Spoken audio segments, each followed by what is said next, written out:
आज आपण मस्त मऊ लुसलुशीत जाळीदार घावण बनवणार आहोत। त्यासाठी एका बाउलमध्ये 1 कप तांदळाचे पीठ घेतले, त्यात चवीनुसार मीठ घालायचे।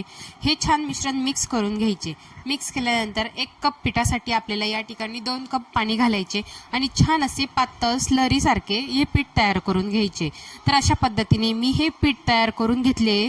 तुम्ही बघू शकता छान असे गुटळ्याही देखील मी मोडून घेतलेले आहे। आता हे पीठ 10 मिनिटांसाठी भिजत ठेवायचे। 10 मिनिटं झालेले आहे। तवा छान गरम झालेला आहे। त्यावर 1 चमचा तूप घालून थोडे पाणी शिंपडून असे टिश्यू पेपरने पुसून घ्यायचे। पुसल्यानंतर आपल्याला घावण टाकण्यासाठी पीठ छान हलवून घ्यायचे आणि अशा पद्धतीने आपण वरून असे घावण सोडायचे।